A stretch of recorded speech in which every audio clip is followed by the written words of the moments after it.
السلام علیکم ورحمۃ اللہ وبرکاتہ۔ السلام۔ اعوذ باللہ من الشیطان الرجیم، بسم اللہ الرحمن الرحیم۔ لا اقسم بیوم القیامہ ولا اقسم بالنفس اللوامہ۔ أيحسب الإنسان أن لن نجمع عظامه بلى قادرين على أن نسوي بنانه بل يريد الإنسان ليفجر أمامه يسأل أيان يوم القيامة فإذا برق البصر وخسف القمر وجمع الشمس والقمر يقول الإنسان يومئذ أين المفر كلا لا وزر إلى ربك يومئذ المستقر ينبأ الإنسان يومئذ بما قدم وأخر بل الإنسان على نفسه بصيرة ولو ألقى معاذيره لا تحرك به لسانك لتعجل به إن علينا جمعه وقرآنه فإذا قرأناه فاتبع قرآنه ثم إن علينا بيانه۔ جزاك الله خيرا۔ إن الحمد لله نحمده ونستعينه ونستغفره ونعوذ بالله من شرور أنفسنا ومن سيئات أعمالنا من يهده الله فلا مضل له ومن يضلل فلا هادي له وأشهد أن لا إله إلا الله وحده لا شريك له وأشهد أن محمدا عبده ورسوله۔ يا أيها الذين آمنوا اتقوا الله حق تقاته ولا تموتن إلا وأنتم مسلمون۔ يا أيها الناس اتقوا ربكم الذي خلقكم من نفس واحدة وخلق منها زوجها وبث منهما رجالا كثيرا ونساء واتقوا الله الذي تساءلون به والأرحام إن الله كان عليكم رقيبا۔ يا أيها الذين آمنوا اتقوا الله وقولوا قولا سديدا يصلح لكم أعمالكم ويغفر لكم ذنوبكم ومن يطع الله ورسوله فقد فاز فوزا عظيما۔ اللهم صل على محمد وعلى آل محمد كما صليت على إبراهيم وعلى آل إبراهيم إنك حميد مجيد۔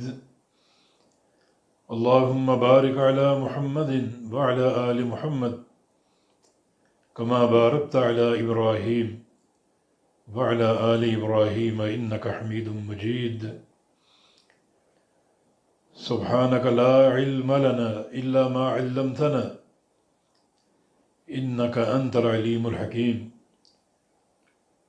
رب اشرح لي صدري ويسر لي أمري واحلل عقدة من لساني يفقه قولي۔ أعوذ بالله من الشيطان الرجيم من همزه ونفخه ونفثه بسم الله الرحمن الرحيم۔ لا أقسم بيوم القيامة ولا أقسم بالنفس اللوامة أيحسب الإنسان أن لن نجمع عظامه بلى قادرين على أن نسوي بنانه۔ معزز سامعین حضرات، اللہ رب العزت ہمارے اس بیان میں اور آپ کے سننے میں برکتیں عطا فرمائے۔ آج سورہ قیامہ کی تفسیر شروع ہوا چاہتی ہے. یہ مکی سورت ہے اور اس میں زیادہ تر باتیں کفار قریش ہی سے ہوئیں اور ان کے متعلق ہوئیں، اور جو عقیدہ ہے آخرت کا اور قیامت کا اسے اجاگر کیا گیا.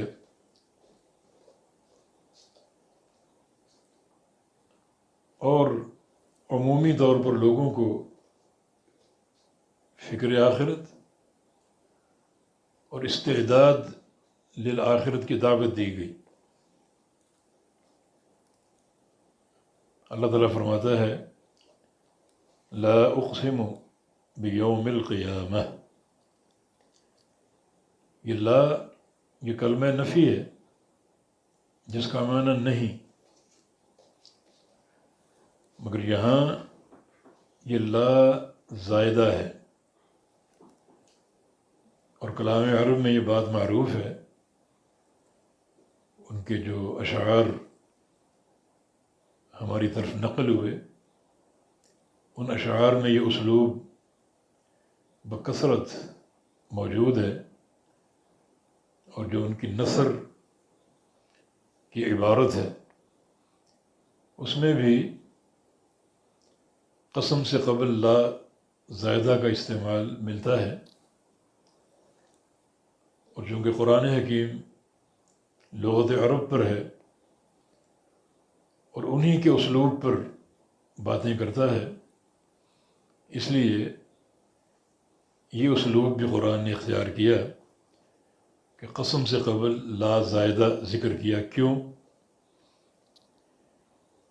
یہ لا زائدہ قسم میں مزید تاکید پیدا کرتا ہے. یہاں اس کا معنی نہیں کیا جائے گا، ان لا کا معنی نہیں یا نفی، بلکہ یہ زائد ہے، اور جو قسم کھائی گئی اس میں شدت، زور اور تاکید پیدا کرتا ہے. اس لیے لا اقسم اور اقسم دونوں برابر ہیں. یعنی ترجمہ اقسم بیوم القیامہ، میں قسم کھاتا ہوں قیامت کے دن کی، اور شروع میں لا جس کا ترجمہ کوئی نہیں، اور فائدہ یہ ہے کہ یہ قسم میں شدت اور تاکید پیدا کرتا ہے. جہاں جہاں ایسا اسلوب موجود ہے وہاں مسائل بڑے اہم ذکر ہوئے ہیں. ہم ایک مثال دیتے ہیں. اللہ تعالیٰ کا فرمان فلا وربک لا یؤمنون حتی یحکموک فیما شجر بینہم. یہاں وہ رب کا قسم ہے، تیرے رب کی قسم، اور شروع میں لا ہے جو کہ زائد ہے، اور یہ اس مقام کی تاکید کو اجاگر کرتا ہے.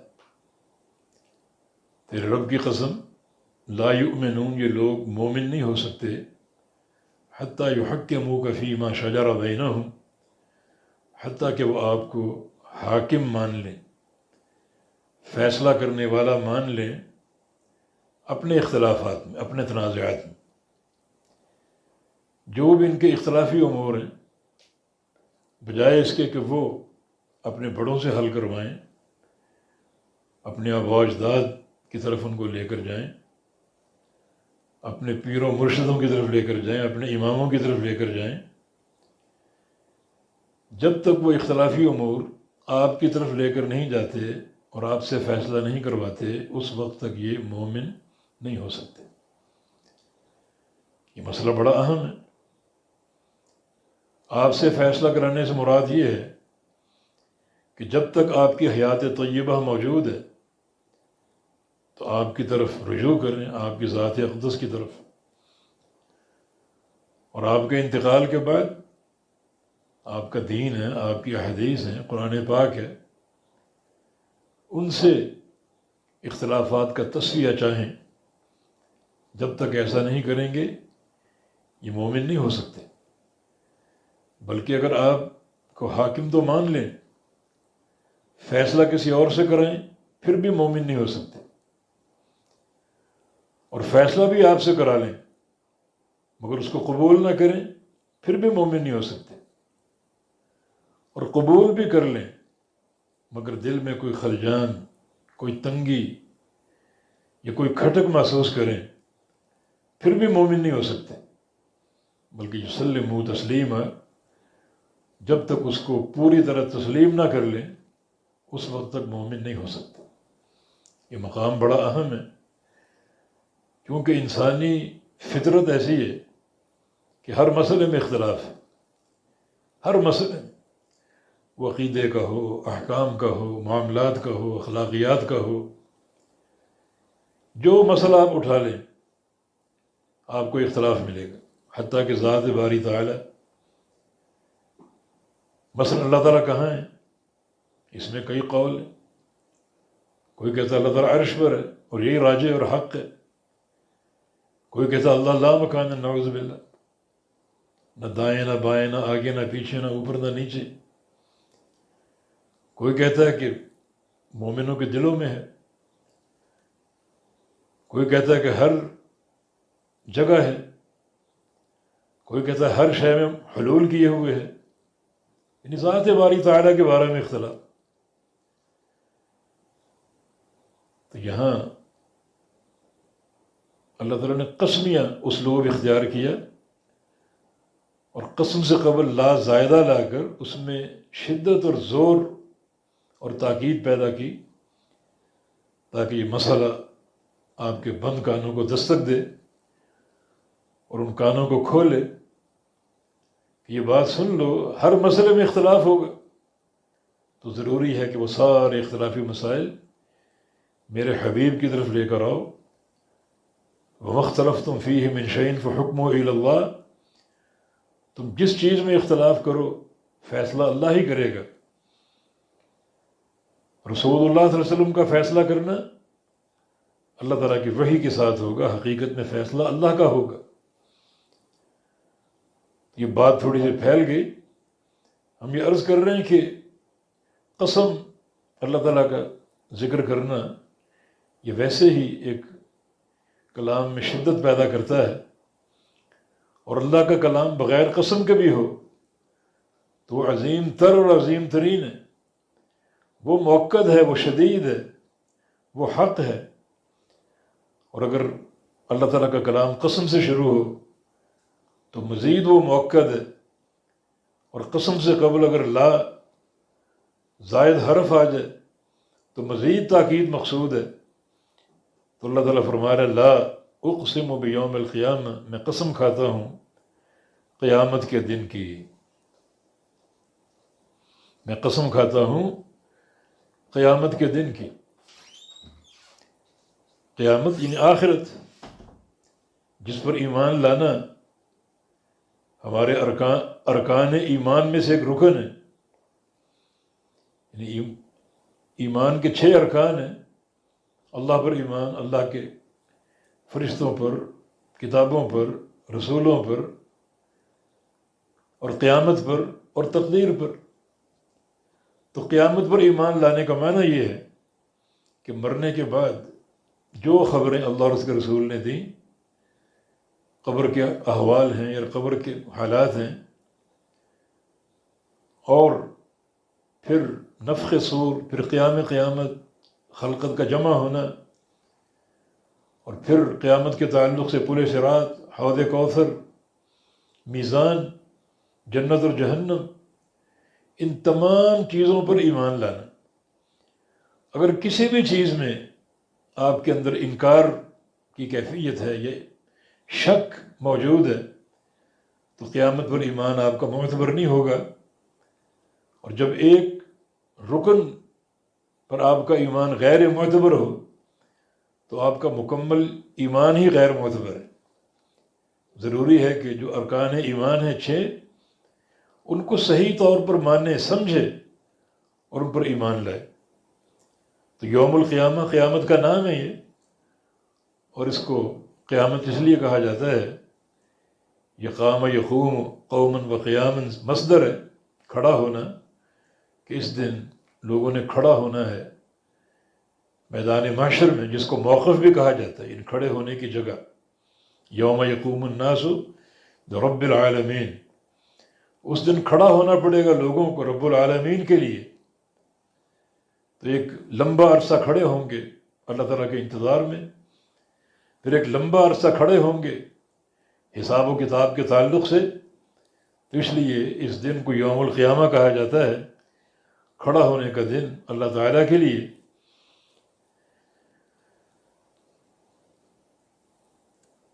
ولا اقسم بالنفس اللوامہ، یہاں پھر اس لا کا تکرار ہے، دوسری قسم ہے، اور میں قسم کھاتا ہوں بالنفس اللوامہ، نفس لوامہ کی۔ نفس لوامہ انسان کا وہ نفس جو اس کو ملامت کرنے والا ہو، اللوامہ یہ مبالغے کا صیغہ ہے، اور اس پر تا تانیث ہے کیونکہ نفس مؤنث سماعی ہے، تو یہ موصوف صفت ہے جن میں مطابقت ہے، تو میں قسم کھاتا ہوں نفس لوامہ کی۔ نفس لوامہ کیا ہے؟ وہ نفس جو انسان کو خوب ملامت کرنے والا ہو۔ اگر انسان کو گناہ کرے تو اس گناہ پر انسان کو ملامت کرے، اور اگر انسان کسی نیکی کو کھو دے تو اس نیکی کے کھونے پر انسان کو ملامت کرے۔ ضروری ہے کہ انسان تقویٰ کی زندگی اپنائے، اور تقویٰ کی مکمل زندگی جو ہے وہ گناہوں کو چھوڑنے کے ساتھ ہے اور نیک اعمال کو اختیار کرنے کے ساتھ ہے۔ اور ایک انسان کا نفس اگر نفس لوامہ ہے جو ایسے موقعوں پر انسان کو جھنجھوڑتا ہے اور انسان کو ملامت کرتا ہے، تو یہ نفس بڑا کارآمد ہے۔ اللہ تعالیٰ نے اسی لیے نفس لوامہ کی قسم کھائی، ملامت کرنے والے نفس کی قسم کھائی کہ یہ نفس بہت ہی عمدہ ہے، جو انسان کو تنبیہ کرتا ہے، جھنجھوڑتا ہے۔ کوئی نیکی چھوٹ جائے تو انسان کو ملامت کرتا ہے، اور کوئی گناہ اگر کر بیٹھے تو انسان کو ملامت کرتا ہے، اور یہ کثرت ملامت انسان کو راہ راست پر لانے والی۔ ویسے انسانی نفس کی 3 قسمیں ہیں۔ ایک نفس امارہ ہے، شیطان نفس ہے جو ہمیشہ برائی کا حکم دیتا ہے، ہمیشہ انسان کو برائی پر آمادہ کرتا ہے، برائی کے مشورے دیتا ہے۔ یہ نفس پوری طرح شیطان کا صحبت یافتہ اور شیطان کا کردار ادا کرنے والا بڑا خطرناک نفس ہے یہ۔ اور جو انسان ایسا نفس رکھے اور اس کا پیروکار بن جائے، حقیقت میں روز افزوں اپنی بربادی کا اور تباہی کا انتظام کر رہا ہے۔ اور دوسری قسم جو ہے وہ نفس لوامہ کی، وہ نفس جو انسان کو ملامت کرتا رہے، کسی نیکی کے چھوٹ جانے پر انسان کو کوستا ہو، ملامت کرتا ہو، اور کسی گناہ کے ارتکاب پر انسان کو ملامت کرے، شرمندہ کرے، اور بالآخر یہ ملامت کی کثرت اس انسان کو راہ راست پر لا سکتی۔ اور تیسری قسم نفس مطمئنہ کی، یا ایتھا النفس المطمئنہ، نفس مطمئنہ یہ وہ نفس ہے جو سب سے افضل ہے، جو پوری طرح پرسکون ہے، اطمینان پر قائم ہے، اللہ تعالیٰ کی اطاعت، اللہ تعالیٰ کی عبادت، اللہ تعالیٰ کا ذکر، پوری طرح آسودہ نفس ہے۔ جیسے ایک انسان پیاسا ہو تو وہ بے قرار ہوتا ہے، اور جب اس کو ٹھنڈا پانی مل جائے تو وہ پی کر مطمئن ہو جاتا ہے۔ اس طرح نفس مطمئنہ ہے جو اللہ تعالیٰ کے ذکر سے اطمینان پاتا ہے۔ الا بذکر اللہ تطمئن القلوب، اللہ کے ذکر سے ہی دلوں کو اطمینان ملتا ہے۔ تو نفس مطمئنہ اللہ اور اس کے رسول کی اطاعت کثرت ذکر، کثرت تلاوت قرآن سے حاصل ہوتا ہے۔ تو نفس مطمئنہ بنانے کی کوشش کی جائے، کیونکہ نفس مطمئنہ کے لیے جو اللہ تعالیٰ کی بشارت ہے، خوشخبری ہے، یا ایتھا النفس المطمئنہ ارجعی الی ربک راضیۃ مرضیہ فادخلی فی عبادی وادخلی جنتی، یعنی 3 فائدے ذکر ہوئے۔ اے نفس مطمئنہ، لوٹا اپنے رب کی طرف اس طرح، اس حال میں کہ تو رب سے راضی اور رب تجھ سے راضی، مطلقاً رضا کا اعلان ہے نفس مطمئنہ کے لیے۔ اور فادخلی فی عبادی، یہ دوسری نعمت، دوسرا انعام، میرے نیک بندوں میں داخل ہو جا۔ یہ کتنی پیاری یہ صحبت ہے۔ وہ نیک بندے کون ہیں؟ وہ انبیاء اور مرسلین ہیں، وہ صدیقین ہیں، صالحین ہیں، شہداء ہیں، ائمہ اور محدثین اور فقہاء ہیں، عبادت گزار ہیں، تہجد گزار ہیں۔ ان کے اندر داخل ہو جاؤ اور ان کے ساتھ مل کر میری جنت میں داخل ہو جاؤ۔ یہ تین خوشخبریاں۔ تو نفس مطمئنہ کیسے بنتا ہے؟ کثرت ذکر سے، اللہ اور اس کے رسول کی اطاعت سے، کہ وہ ذکر کر کے، نیکیاں اختیار کر کے، جو ایک بے قراری ہے، جو ایک پیاسے نفس کو ہوتی ہے، اس پہ کنٹرول پا لے اور اس کا نفس مطمئن ہو جائے، سکینت سے بھر جائے۔ تو یہ بہت ہی کارآمد نفس ہے۔ تو یہاں نفس لوامہ کا ذکر ہے کہ ایک انسان اگر گناہ کرے تو اس کا نفس اس کو شرمندہ کرے، جھنجھوڑے اور گناہ کرنے پر ملامت کرے، اور اگر کوئی نیکی چھوٹ جائے تو اس نیکی کے موقع سے محروم ہونے پر بھی ملامت کرے اور جھنجھوڑے۔ یہ بھی ایک کارآمد نفس ہے، تبھی تو اللہ تعالیٰ نے اس کی قسم کھائی۔ تو نفس کی ملامت کیا ہے؟ لما فعلت کذا، کہ تم نے فلاں گناہ کیوں کیا؟ کہ تمہیں معلوم نہیں اس گناہ کی سزا کیا ہے؟ تم نے فلاں سودی کاروبار کیوں کیا؟ کیا تم نہیں جانتے کہ اللہ تعالیٰ کے ساتھ اعلان جنگ ہے؟ یہ اس کا جھنجھوڑنا۔ اور لم لم تفعل کذا، تم نے فلاں کام کیوں نہیں کیا؟ کوئی نیکی رہ گئی، کوئی نیکی کا موقع مس ہو گیا، تو تم نے فلاں کام کیوں نہیں کیا؟ تو ارتکاب سیئات پر ملامت اور ترک حسنات پر ملامت، کہ تم نے نیکی کیوں نہ کی، نیکی کیوں کھو دی؟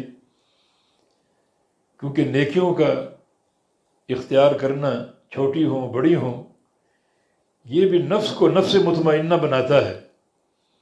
ایک شخص نبی علیہ السلام کے پاس آیا اور کہا کہ اجد فی جفوۃ الاعراب، میرے اندر سختی ہے جو اعرابیوں کے اندر ہوتی، بہت ہی خشونت ہے، کیا اس کا علاج ہے؟ تو رسول اللہ صلی اللہ علیہ وسلم نے ارشاد فرمایا لا تحتقر من المعروف شیئا، کسی نیکی کو حقیر نہ جانو، جو نیکی سامنے آ جائے اسے کھو دینے کی بجائے اسے اپناؤ، اسے اختیار کرو۔ تو اس سے کیا ہوگا؟ یہ دل کی سختی دور ہوگی اور یہ نفس، اس میں رقت آئے گی، نرمی آئے گی، انابت آئے گی، پرسکون ہوگا، یہ نفس مطمئنہ بن جائے گا۔ یہ ایک موقع ہے۔ تو نفس لوامہ کیا ہے؟ کہ انسان کسی نیکی کے موقع کو اگر چھوڑ دے تو نفس اس کو ملامت کرے، اتنی ملامت کرے کہ آئندہ جب وہ موقع آئے تو اس نیکی کو چھوڑنے کی انسان میں جرت نہ ہو، بلکہ وہ نیکی اختیار کر لے۔ جب قسم کھائی جاتی ہے تو جواب قسم ضروری ہے۔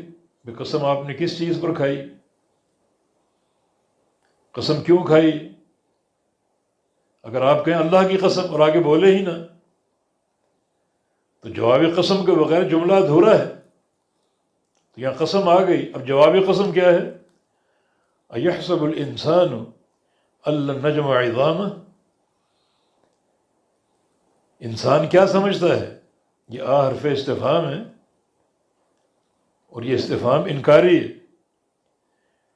اس کی یہ سمجھ باطل ہے، ہم اس کا انکار کرتے ہیں.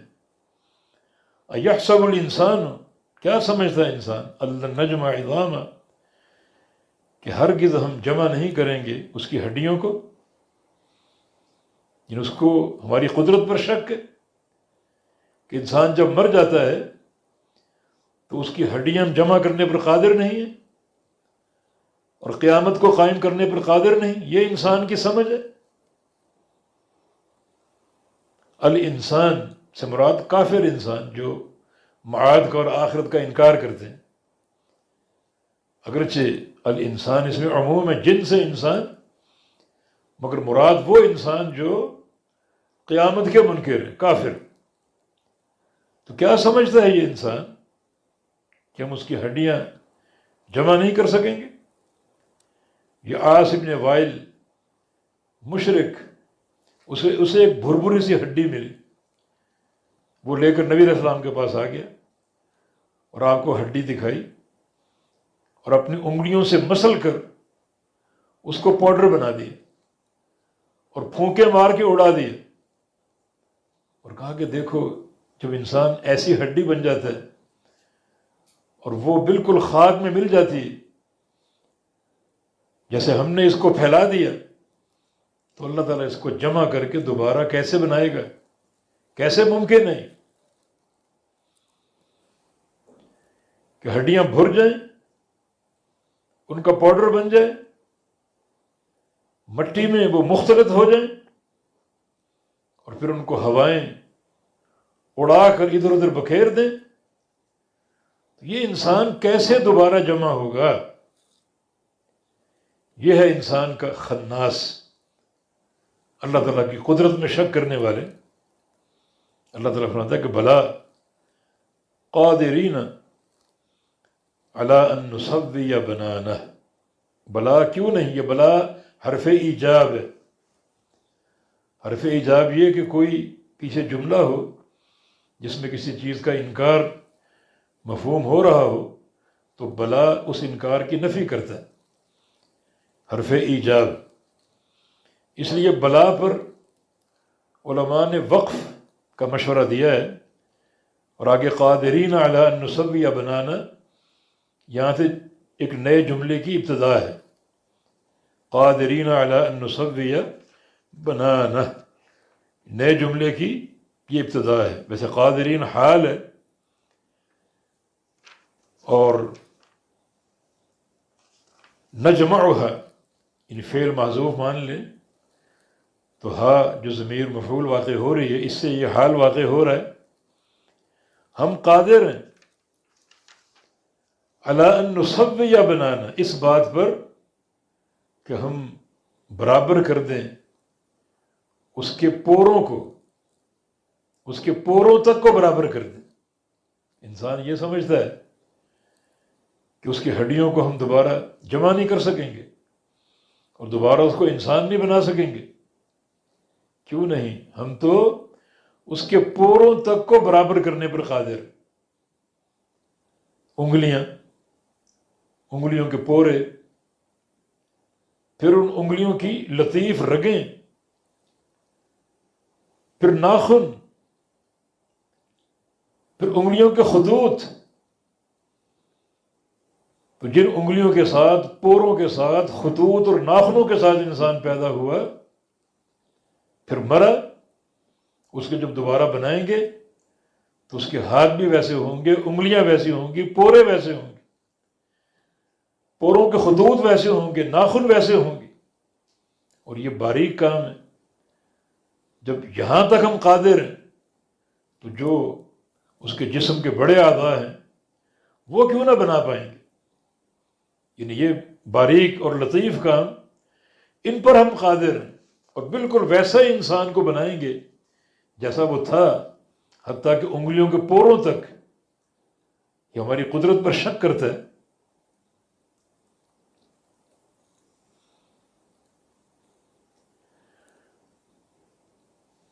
بل یرید الانسان لیفجر امامہ، بلکہ ارادہ رکھتا ہے انسان، کیا ارادہ رکھتا ہے؟ لیفجر، کہ وہ گناہ کرتا رہے، معصیتوں کا ارتکاب کرتا رہے، امامہ، اپنے سے آگے والی زندگی میں بھی، جو وقت آگے آ رہا ہے، جو گھڑیاں آگے آ رہی، اس کا ماضی تو گناہوں میں لتھڑا ہوا ہے، رسول کی دعوت آئی، قبول کرنے سے انکاری ہے، اور جو آگے اس کے دن باقی ہیں زندگی کے، چاہتا ہے کہ ان دنوں میں بھی گناہ کرتا رہے، گناہوں کا مرتکب رہے، اور گناہوں سے باز نہیں آتا۔ توبہ کی دعوت دی جائے تو وہ دعوت قبول نہیں کرتا۔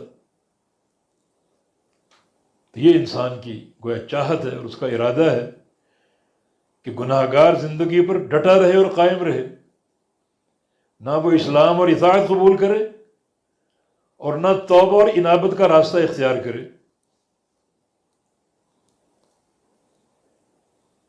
یسأل ایان یوم القیامہ، بجائے اس کے کہ نبی کی دعوت کو مان لے اور توبہ کے راستے کو اپنا لے تاکہ اس کے سابقہ سارے گناہ معاف ہو جائیں۔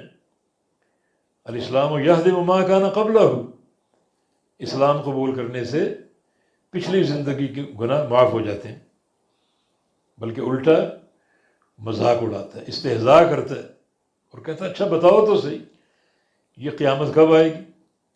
تم جو قیامت کرتے رہتے ہو، ڈراتے رہتے ہو، تو بتاؤ کب آئے گی قیامت؟ یسأل، سوال کرتا ہے، اور یہ سوال سمجھنے کے لیے نہیں بلکہ استہزاءً، مذاقاً، ایک استفسار ہوتا ہے سمجھنے کے لیے، ہدایت پانے کے لیے، اور ایک استفسار ہوتا ہے محض مذاق اور تمسخر، ٹھٹھا اور مخول۔ تو بقیہ زندگی میں بھی گناہوں کا ارادہ موجود ہے اور توبہ اور انابت کا راستہ اختیار کرنے سے بالکل گریزاں ہے، اور استہزاءً پوچھتا پھرتا ہے بتاؤ یہ قیامت کب آئے گی؟ ایان یوم القیامہ، ایان بمعنی متى، کب ہوگی قیامت؟ یہ ایان خبر ہے، یوم القیامہ مبتدا مؤخر، خبر مقدم اور مبتدا مؤخر۔ یسأل یوم القیامت ایان، یوم القیامت متى، پوچھتا ہے مذاقاً، استہزاءً، مخول کرتے ہوئے کہ قیامت کب آئے گی۔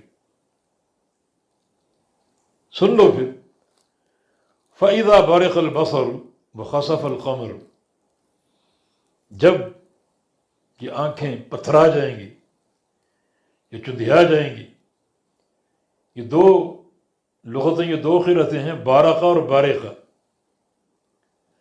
اگر بارقہ ہو تو شقہ کے معنی میں آنکھیں کھلی کی کھلی رہ جائیں، پھٹی کی پھٹی رہ جائیں، اور بارقہ یعنی آنکھیں پتھرا جائیں۔ اکثر علماء نے یہ منظر وقت موت کا ذکر کیا، قرار دیا۔ امام مجاہد رحمہ اللہ، عبداللہ بن عباس رضی اللہ عنہما، کہ اشارہ انسان کی موت کی طرف ہے، جب موت کا وقت ہوگا اور پھر وہ اگلے جہاں میں جھانکنا، اس منظر کی تاب لا سکے گا؟ تو آنکھیں چندھیا گئیں، کھلی کی کھلی رہ گئیں، پتھرا گئیں۔ اے انسان، تو آج اکڑتا ہے اور تمسخر اڑاتا ہے، اس وقت کو یاد کر، پھر جب یہ وقت آئے گا کیا بنے گا تیرا؟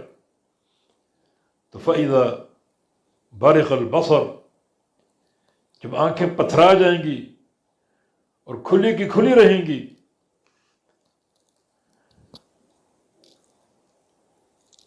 اور بعضوں نے یہ کیفیت قیامت کے وقوع کی ذکر کی ہے۔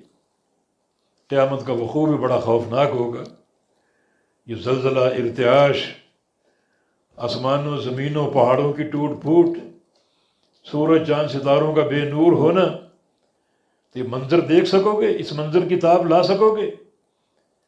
اور قیامت کے وقوع کے بعد کے جو حالات ہیں، موقف اور میدان محشر کے، جہنم کو دیکھ سکو گے؟ تو فَإِذَا بَرِقَ الْبَصَرُ، پس جب آنکھیں تمہاری پتھرا جائیں گی، چندھیا جائیں گی، اللہ تعالیٰ فرماتا ہے کہ انما یؤخرہم لیوم تشخص فیہ الابصار، اس میں قیامت کا ذکر، ہم ان کو ڈھیل دیتے ہیں اس دن کے لیے جس دن آنکھیں پتھرا جائیں گی۔ وخسف القمر، اور بے نور ہو جائے گا چاند، چاند بے نور ہو جائے گا۔ چاند اب بھی بے نور ہوتا ہے کبھی کبھی، جب چاند گرہن لگتا ہے اللہ تعالیٰ جھنجھوڑتا ہے کہ قیامت کے مناظر میں سے ایک منظر دیکھ لو، جب قیامت قائم ہوگی چاند بے نور ہو جائے گا۔ بے نور آج بھی ہو رہا ہے، لیکن آج کچھ وقت کے لیے، گھنٹے 2 گھنٹے کے لیے، 4 گھنٹے کے لیے، مگر جب قیامت واقع ہوگی اور چاند بے نور ہوگا، پھر اپنے نور کی طرف کبھی لوٹ نہیں پائے گا، وہ ہمیشہ بے نور رہے گا، اس کا نور سلب ہو جائے گا۔ وخسف القمر وجمع الشمس والقمر، اور جمع کر دیے جائیں گے سورج اور چاند، سورج کو اور چاند کو جمع کر دیا جائے گا۔ کچھ مفسرین کا کہنا ہے کہ یہ جمع کرنا، اکٹھا ان کا طلوع ہونا مغرب سے، حالانکہ ان کے طلوع اور غروب، اوقات، مطالع سب مختلف ہیں، مگر جب قیامت قائم ہوگی سب ختم ہو جائے گی، اور سورج مغرب سے طلوع ہوگا اور ساتھ چاند بھی، دونوں کو جمع کر دیا جائے گا۔ بعض مفسرین کہتے ہیں کہ جمع کر کے ان کو جہنم میں ڈال دیا جائے گا، بلکہ جہنم چاند اور سورج پر بھڑکائی جائے گی، تاکہ جو سورج کے پرستش کرنے والے یا چاند کی پوجا کرنے والے، ان کی عذاب کی شدت میں اور اضافہ ہو۔ تو چاند بے نور ہو جائے گا اور چاند اور سورج کو جمع کر دیا جائے گا۔ یہ اللہ تعالیٰ کی خبر ہے، ہمارا اس پر ایمان ہے۔ کچھ لوگ اشکال پیدا کرتے ہیں کہ جب چاند اور سورج جمع ہوں تو چاند کو گرہن لگ ہی نہیں سکتا۔ جب چاند اور سورج کے بیچ میں زمین حائل ہوتی ہے اور زمین ان دونوں کو جدا کر دیتی ہے، تب چاند بے نور ہوتا ہے، کیونکہ چاند کا نور سورج سے ماخوذ ہے۔ بیچ میں زمین آ گئی، حائل ہو گئی، تو چاند اب نور کہاں سے لے گا؟ نتیجتاً اس کو گرہن لگ جائے گا۔ تو کہتے ہیں کہ چاند اور سورج جمع ہوں تو چاند کو گرہن لگ ہی نہیں سکتا۔ مگر یہ لوگ جو ان سائنسی امور کو مانتے ہیں، اللہ تعالیٰ کی قدرت کو نہیں مانتے۔ چاند کو اور سورج کو نور دینے والا کون ہے؟ اللہ تعالیٰ ہے۔ اس نور کو سلب کون کر سکتا ہے؟ صرف اللہ رب العزت ہی کر سکتا ہے۔ تو یہ اشکال محض عقلی اور ذہنی تخرصات ہیں جن کا حقیقت سے کوئی تعلق نہیں ہے۔ اور یہ بات یاد رکھو، مرنے کے بعد قبر کے احوال، قیامت، موقف، حشر نشر، نفخ صور، پل صراط، میزان، حوض کوثر، جنت اور جہنم کا داخلہ، اس بارے میں اللہ تعالیٰ نے جو خبریں دے دی قرآن پاک میں، یا اللہ کے رسول صلی اللہ علیہ وسلم نے اپنی احادیث میں اللہ تعالیٰ کے بتلانے پر جو خبریں دے دی، وہ ساری حق ہیں، ہمارا اس پر ایمان ہے، اور اللہ تعالیٰ ہر بات پر قادر، کوئی چیز اس کے احاطہ قدرت سے باہر نہیں۔ تو اللہ تعالیٰ قادر، جب قیامت قائم ہوگی تو سورج کا اور چاند کا نور سلب ہو جائے گا اللہ کے امر سے، اللہ تعالیٰ دونوں کو جمع کرے گا۔ اس کا معنی یہ نہیں کہ اب چاند گرہن ہو ہی نہیں سکتا اور چاند کا نور سلب ہو ہی نہیں سکتا، یہ تمہاری دنیا کی تکوینی اور سائنسی امور ہیں، لیکن قیامت کی خبروں کو دنیا پر قیاس نہ کرو اور دنیا کے امور پر پرکھنے کی کوشش نہ کرو۔ اللہ تعالیٰ کا امر آئے گا، چاند، سورج، ستارے سب بے نور ہو جائیں۔ اللہ تعالیٰ یہ خبریں دے کر ہمیں جھنجھوڑتا ہے کہ اے انسان، تو کیا چیز ہے؟ اتنی بڑی مخلوق کو ہم ایک امر سے بے نور کرنے پر قادر، تو تیرے اندر کون سی ہمت ہے؟ کس زعم پر تو اس طرح کی باتیں کرتا ہے؟ اور ہماری اطاعت، اور ہمارے سامنے استسلام اور جھکنا قبول نہیں کرتا. یقول الانسان یومئذ این المفر. آج انسان باتیں کر رہا، استہزان پوچھ رہا قیامت کب آئے گی. لو قیامت آ چکی، سارے منظر تیرے سامنے آ گئے، تیری آنکھیں پتھرا چکی ہیں، اور تیرے سامنے یہ چاند موجود ہے بالکل بے نور. اب انسان کہے گا، یقول الانسان، کہے گا انسان یومئذ، اس دن، این المفر، کہاں ہے بھاگنا. یہ مفر یا تو مصدر ہے یا پھر ظرف مکان. اگر مصدر ہو تو مفر بمعنی فرار، این الفرار، کہاں ہے بھاگنا. اور اگر ظرف مکان ہو تو پھر کہاں ہے بھاگنے کی جگہ. این المفر، کہاں ہے فرار کی جگہ، کہاں بھاگ کر جائیں، بھاگنا کہاں ہے. کلا، ہرگز نہیں، لا وزر، اب نہیں ہے کوئی جائے پناہ، کوئی جائے پناہ نہیں. الی ربک یومئذ المستقر، تیرے رب کی طرف اس دن مستقر ہوگا، قرار کی جگہ ہوگی، ٹھکانہ ہوگا. رب کے پاس ہی جانا ہے تمہیں، کوئی جائے پناہ نہیں، کوئی جائے فرار نہیں.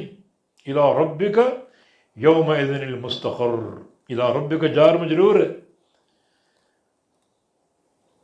اور یہ خبر مقدم ہے. المستقر مبتدا مؤخر، المستقر الی ربک یومئذ، کہ اس دن جو جائے پناہ ہوگی، جائے قرار ہوگی، تیرے رب کے پاس ہوگی. کیوں ہوگی؟ ینبأ الانسان یومئذ بما قدم واخر، خبر دیا جائے گا انسان اس دن. ینبأ، نبأ سے خبر، انسان خبر دیا جائے گا، باخبر کیا جائے گا. الانسان، ہر انسان، الف لام جنسی استغراقی، جن سے انسان مراد یا عموم انسان، ہر انسان خبر دیا جائے گا اس دن. بما قدم واخر، کس چیز کی؟ اس چیز کی جو اس نے آگے بھیجا، واخر، اور پیچھے چھوڑا. بما قدم سے مراد اعمال صالحہ جو آگے بھیجے، اور اخر سے مراد جو پیچھے چھوڑے وہ گناہ، سیئات. اس دن انسان کو ہر نیکی اور ہر گناہ کی خبر دی جائے گی. اور یہ جو قیامت کا معاملہ ہے، اللہ رب العزت یقیناً ہر بندے کے ساتھ یہ کرے گا. حتیٰ کہ اللہ تعالیٰ جس انسان کے گناہوں کو چھپا لے گا، اسے بھی اللہ تعالیٰ ان گناہوں سے آگاہ کرے گا. چاہے تو اللہ رب العزت اسے بالکل پردے میں رکھے، سرگوشیوں میں اس کا حساب لے، تاکہ اس کے گناہ کھلے نہ اور لوگوں کو معلوم نہ ہو. لیکن گناہ سامنے آئیں گے ضرور. یہ اس کی اقامت حجت ہے. یہ دن اس کے عدل و انصاف کا دن ہے، روز جزا ہے یہ مالک یوم الدین. اور اللہ رب العزت نے کئی طریقوں سے بندوں کے اعمال کے تعلق سے اپنے عدل کو ثابت کرنا اور قائم کرنا. ملائکہ کے صحیفے کھلیں گے. اللہ تعالیٰ خود عالم الغیب ہے، بندے کی ہر شے کو جاننے والا. پھر زمین بھی تو گواہی دے گی. یومئذ تحدث اخبارها بان ربک اوحی لها، ایک ایک راز اگلے گی زمین بھی. انسان نے جو کچھ کیا اس زمین کی پشت پر کیا، وہ بھی اس کی رازدان. اور قیامت کے دن یہ راز اگل دے گی. پھر بندے کے اعضاء بھی تو بولیں گے. اليوم نختم على افواہہم وتکلمنا ایدیہم وتشہد ارجلہم، اعضاء بولیں گے. تو اللہ تعالیٰ کی حجت پوری طرح قائم ہوگی. تو اس دن انسان خبر دیا جائے گا جو اس نے آگے بھیجا، جو پیچھے چھوڑا. تمام اعمال صالح ہوں یا برائیاں ہوں، سیئات ہوں، ہر چیز سے آگاہ کیا جائے گا. اور سب سے بڑی بات یہ ہے کہ خبر تو دیں گے، صحائف کھلیں گے، لیکن بل الانسان علی نفسہ بصیرہ، کہ انسان خود بھی اپنے نفس پر بصیرہ، خوب دیکھنے والا، اور خوب نظر رکھنے والا. علی نفسہ بصیرہ. الانسان یہ مبتدا ہے اور بصیرہ خبر ہے. علی نفسہ جار مجرور یہ بصیرہ کے متعلق ہے. یعنی الانسان بصیرۃ علی نفسہ. تو بصیرہ کی تا تانیث کی نہیں ہے بلکہ یہ تائے مبالغہ، معنی خوب نظر رکھنے والا، خوب دیکھنے والا. بلکہ انسان خود اپنے نفس پر خوب نظر رکھنے والا ہے. اسے معلوم ہے وہ کیا کچھ کر کے آیا، کیا اس کی کرتوتیں تھیں، کیا اس کی حرکات تھیں، کیا اس کے اعمال تھے، اسے معلوم ہے.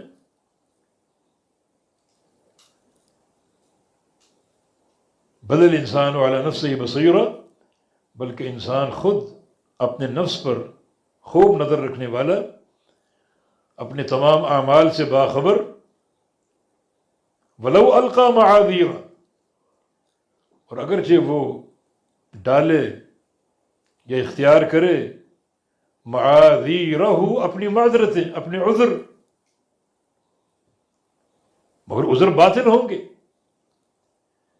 دنیا میں تو عذر تم پیش کر کے جیت جاتے ہو، وہ جھوٹے عذر کیوں نہ ہو.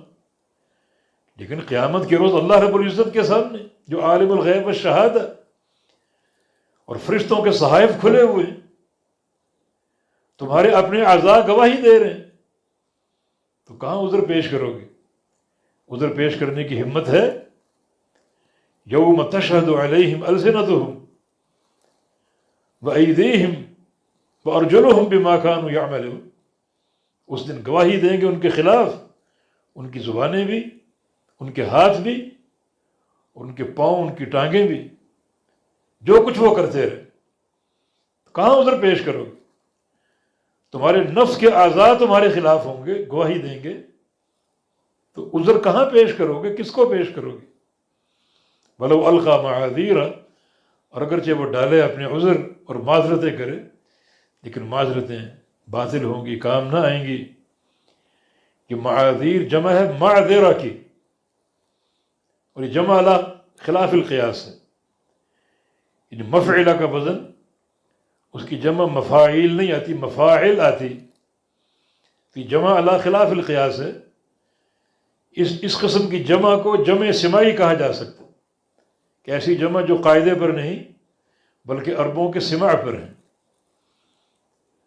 اور یہ معاذیر معذار کی جمع بھی ہو سکتی ہے، اور جب معذار کی جمع ہوگی تو یہ اہل یمن کی خاص زبان ہے. وہ معذار یا معاذیر پردے کے معنی میں استعمال کرتے ہیں. تو ولو القی معاذیر، اگر یہ معنی کیا جائے پردے کا، تو خواہ انسان پردے ڈال کر اندر بیٹھ جائے اور سمجھے کہ اس سے میرے گناہ چھپ جائیں گے، بالکل نہ چھپیں گے.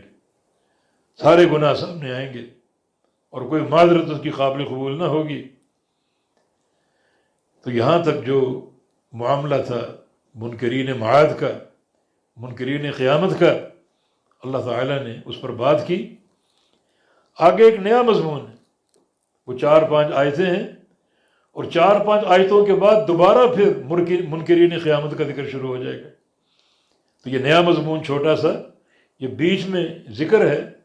اس سے قبل بھی قیامت کا ذکر اور قیامت کے منکرین کا ذکر ہے، اس کے بعد بھی قیامت کا ذکر ہے اور قیامت کے منکرین کی تردیدیں ہیں، اور بیچ میں چند آیتیں ایک نئے موضوع کے ساتھ. اللہ تعالیٰ فرماتا ہے لا تحرک بہ لسانک لتعجل بہ. آپ نہ حرکت دیجئے بہ، اس کے ساتھ، یعنی قرآن کے ساتھ، لسانک اپنی زبان کو، لتعجل بہ تاکہ آپ جلدی کریں یاد کرنے میں، بہ اس قرآن کو. تو اپنی زبان کو حرکت نہ دیجیے قرآن پاک کو یاد کرنے کے لیے. اصل یہ قصہ نزول وحی کے وقت کا ہے. ابتدائے اسلام میں جب آپ پر وحی آتی تو وحی کے شوق میں کہ اس کو پوری طرح ضبط کر لوں، جبریل آ کر پڑھتے تو اللہ کے پیغمبر بھی ساتھ ساتھ تیزی سے پڑھ رہے ہیں. وحی کا شوق، اس کی قرات کا شوق، اس کے ضبط کا جذبہ اور شوق کہ کوئی لفظ بھول نہ جائے، کوئی حرف رہ نہ جائے. تو نبی علیہ السلام اس وحی کو جبریل امین کے ساتھ ساتھ پڑھتے، تو اب اللہ تعالیٰ فرماتا ہے کہ اپنی زبان کو حرکت نہ دیجیے تاکہ اس وحی کو ضبط کرنے میں آپ جلدی کا مظاہرہ کریں۔ ان علینا جمعہ و قرآن، بے شک ہم پر ہے اس وحی کا جمع کرنا، یعنی آپ کے سینے میں، و قرآن، اور اس کا پڑھانا، آپ کو زبان سے پڑھانے کی توفیق ہم دیں گے، اور ایک ایک حرف کو آپ کے سینے میں جمع اور ضبط ہم کریں گے، ہماری ذمہ داری۔ آپ کا کام کیا ہے؟ خاموشی سے سنیں وحی الہی کو، اپنا سر جھکا دیں، اور ایک محبت احترام اللہ تعالیٰ کی وحی کا، اللہ کے کلام کا، اس کو اپنائیں آپ، اور بالکل خاموش رہ کر سنیں، ساتھ ساتھ نہ پڑھیں۔ اسے جمع کرنا اور پڑھانا یہ ہمارا کام۔ اب آپ پر واضح ہو چکا ہوگا ان چند آیتوں کا سورہ قیامہ میں ذکر کیوں کیا، اس سے قبل بھی قیامت کا ذکر ہے، اس کے بعد بھی قیامت کا ذکر ہے۔ کچھ مفسرین نے اپنی طرف سے کچھ اس ترتیب کی وجوہات بیان کی، مگر سب تکلف ہے۔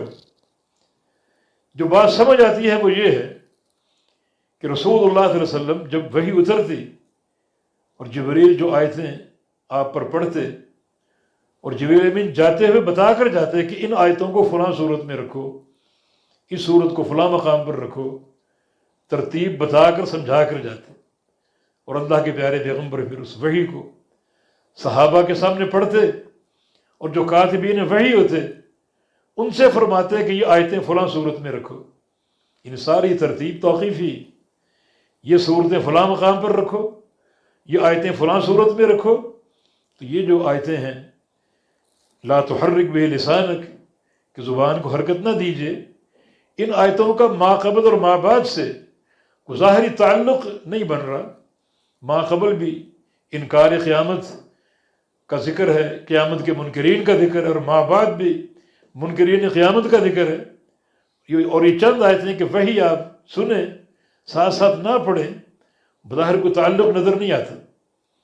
یہی بات ہے راجح اور حق کہ دراصل اللہ کے پیارے پیغمبر وحی سنا کر کہتے کہ ان آیتوں کو فلاں صورت میں رکھو۔ تو یہ آیتیں سورہ قیامہ میں رکھوائی آپ نے، کیونکہ یہ قصہ اسی دور کا جب آپ وحی آغاز تھا، آغاز امر تھا، اور وحی جب اترتی تو وحی کے ضبط اور سماع اور قرات کے شوق میں آپ ساتھ ساتھ پڑھتے، جس سے آپ کو روکا گیا۔ تو یہ جو واقعہ ہے وحی کے پڑھنے کا، اسی دور کا، انہی صورتوں کے نزول کے موقع پر سورہ مدثر ہے، سورہ قیامہ ہے، یہ صورتیں آغاز امر میں اتری، ابتدائے اسلام میں اتری۔ تو جو دور تھا آپ کے وحی کو پڑھنے کا، وہی دور ان صورتوں کے نزول کا تھا، لہذا وحی کے پڑھنے کا معاملہ اللہ تعالیٰ نے اسی صورت میں رکھوایا جس موقع پر آپ نے یہ عمل کیا۔ تو یہ تعلق اور یہ ترتیب زیادہ واضح اور سمجھ میں آتی ہے کہ یہ سورہ قیامہ میں اللہ تعالیٰ نے یہ آیتیں رکھوائیں، جبریل امین آپ کو بتا کر گئے، کیونکہ یہ سورہ قیامہ، سورہ مدثر، یہ وحی آغاز اسلام کی ہے، جس موقع پر رسول اللہ صلی اللہ علیہ وسلم وحی کی آیتیں ساتھ ساتھ پڑھنے کی کوشش کرتے تاکہ اس کو ضبط کر سکیں۔ تو اللہ رب العزت نے انہی صورتوں یا انہی کلام کے درمیان ان آیتوں کو رکھوایا، جن کلاموں کے درمیان، جن صورتوں اور آیتوں کے درمیان اللہ کے پیغمبر ساتھ ساتھ قرأت کیا کرتے تھے۔ واللہ اعلم۔ تو لا تحرک بہ لسانک لتعجل بہ، آپ نہ حرکت دیجئے بہ، اس وحی کے ساتھ، قرآن کے ساتھ، اپنی زبان کو، لسانک، اپنی زبان کو، لتعجل بہ، تاکہ اس کو، یعنی اس قرآن کو یاد کرنے میں آپ جلدی اختیار کر سکیں۔ ان علینا جمعہ و قرآن، بے شک ہم پر ہے اس قرآن کو جمع کرنا اور اس کو پڑھانا، یہ ہمارا کام، ہماری توفیق، ہماری قدرت۔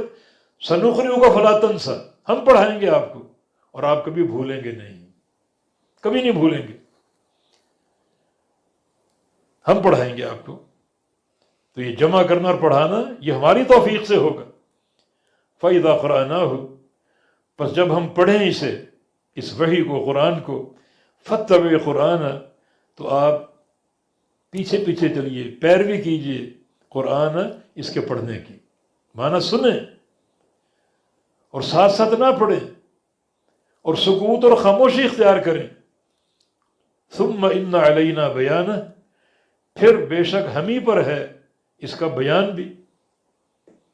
یعنی آپ وحی کے نزول میں ساتھ ساتھ پڑھتے ہیں تاکہ آیتیں یاد ہو جائیں، ضبط ہو جائیں.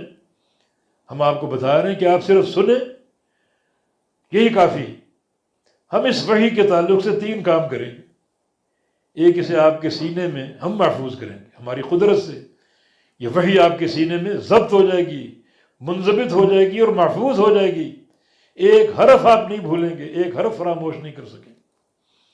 دوسرا ہمارا کام یہ، اس وحی کو آپ کی زبان پر ہم جاری کریں گے اور آپ کو پڑھنے کی توفیق دیں گے، بالکل مکمل اور صحیح، کسی نسیان اور کسی خطا کے بغیر. اور تیسرا ہمارا کام یہ ہوگا کہ اس کا بیان بھی ہمارے ذمہ، اس کا بیان بھی ہمارے ذمہ. بعض آیتوں کے فہم میں اغلاق ہو سکتا ہے، اس کی تشریح اور تفسیر بھی ہم کریں گے، آپ کو بتائیں گے. تو پوری وحی یہ ہماری نگرانی میں، اس کو پڑھانا، اسے یاد کروانا اور اس کا بیان اور اس کی توضیح اور تفسیر ہمارے ذمہ. تو اللہ تعالیٰ نے نبی علیہ السلام کو یہ 3 خوشخبریاں دی، بشارتیں دی، جس کا معنی یہ وحی کبھی اس پر آپ کو نسیان نہیں آئے گا. ہمیشہ اس کو آپ یاد رکھیں گے کیونکہ ہم نے اس وحی کو آپ کے سینے میں ڈال دیا. اور صحیح پڑھیں گے کیونکہ ہم اس کی قرآت کی توفیق آپ کو دیں گے. اور اس کا فہم اور بیان بھی ہمارے ذمہ ہے. کتاب احکمت آیاتہ ثم فصلت من لدن حکیم خبیر. یہ کتاب ایسی ہے جس کی آیتیں محکم، پھر ان کی تفصیل کی گئی، اور وہ بھی حکیم و خبیر کی طرف سے، اللہ تعالیٰ کی طرف سے. ان قرآن بھی اللہ تعالیٰ کی طرف سے اور قرآن کی تشریح اور تفسیر بھی اللہ تعالیٰ کی طرف سے. معنی جس طرح قرآن اللہ تعالیٰ کی وحی ہے، اس طرح حدیث بھی اللہ تعالیٰ کی وحی، کیونکہ حدیث قرآن کی تعبیر ہے، حدیث قرآن کی تشریح ہے اور قرآن کی تفسیر ہے. جو اللہ فرما رہا ہے ہمارے ذمہ. جیسے قرآن اللہ تعالیٰ کی وحی ہے، ویسے حدیث بھی اللہ تعالیٰ کی وحی ہے. فرق یہ ہے کہ قرآن وحی مطلوع ہے اور حدیث وحی غیر مطلوع ہے. جس کی تلاوت آپ نماز میں کرتے ہیں، قرآن ایک ایسی کتاب جو متعبد بالتلاوہ ہے، اور حدیث متعبد بالتلاوہ نہیں ہے. لیکن اس کو پڑھنا، اس کو سمجھنا، اس پر عمل کرنا، اس کی جستجو اور طلب، یقیناً یہ ساری بابرکت چیزیں ہیں جو انسان اپنے اندر رکھتا ہے. کتاب اللہ کے ساتھ بھی تعلق ہو اور احادیث مصطفیٰ علیہ السلام کے ساتھ بھی تعلق ہو. یہ دونوں وحی اللہ تعالیٰ کی طرف سے ہے. حسان بن عطیہ کا قول ہے کہ کان جبریل ینزل علیہ بالسنہ کما کان ینزل علیہ بالقرآن، کہ جبریل امین جس طرح اللہ کے نبی پر قرآن لے کر آتے، اسی طرح نبی علیہ السلام پر سنت اور حدیث لے کر بھی آتے اور وحی کے ذریعے آپ کو آگاہ کرتے. تو ثم ان علینا بیان، پھر بے شک ہم ہی پر اس کا بیان ہے. تو اس کی قرأت، اس کا حفظ اور ضبط اور اس کی تفسیر اور بیان، یہ سارے کام ہمارے ذمہ ہیں. اور جب ایک کام اللہ کے ذمہ ہے تو اس میں کوئی تغیر، تبدل اور کسی قسم کی خطا واقع نہیں ہو سکتی. اس لیے یہ دین محفوظ ہے اور قیامت تک محفوظ رہے گا. لوگ چالیں چلیں گے اس دین میں تبدیلی کی، تحریف کی، ہر چیز واضح ہو جائے گی اور چالیں چلنے والوں کے منہ کالے ہو جائیں گے اور یہ دین قیامت تک محفوظ رہے گا. واللہ تعالی ولی التوفیق. وصلی وسلم علی نبینا محمد وعلی آلہ وصحبہ وأهل طاعته أجمعين.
السلام علیکم ورحمۃ اللہ وبرکاتہ.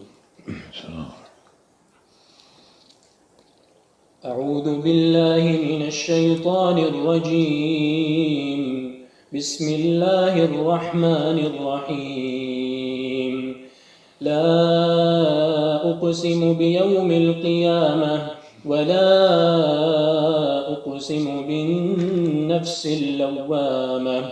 أيحسب الإنسان أن لن نجمع عظامه بلى قادرين على أن نسوي بنانه بل يريد الإنسان ليفجر أمامه يسأل أيان يوم القيامة فإذا برق البصر وخسف القمر وجمع الشمس والقمر يقول الإنسان يومئذ أين المفر كلا لا وزر إلى ربك يومئذ المستقر ينبأ الإنسان يومئذ بما قدم وأخر بل الإنسان على نفسه بصيرة ولو ألقى معاذيره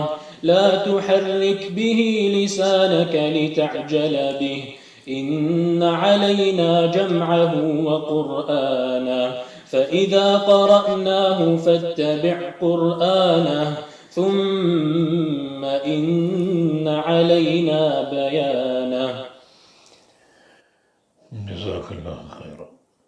إن الحمد لله نحمده ونستعينه ونستغفره ونعوذ بالله من شرور أنفسنا ومن سيئات أعمالنا من يهده الله فلا مضل له ومن يضلل فلا هادي له وأشهد أن لا إله إلا الله وحده لا شريك له وأشهد أن محمدا عبده ورسوله.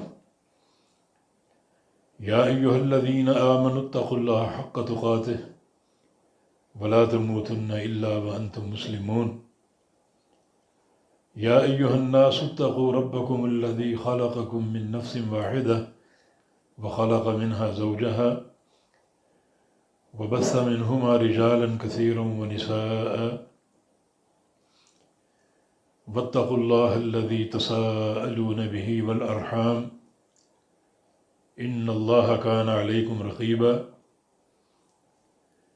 يا أيها الذين آمنوا اتقوا الله وقولوا قولا سديدا يصلح لكم أعمالكم ويغفر لكم ذنوبكم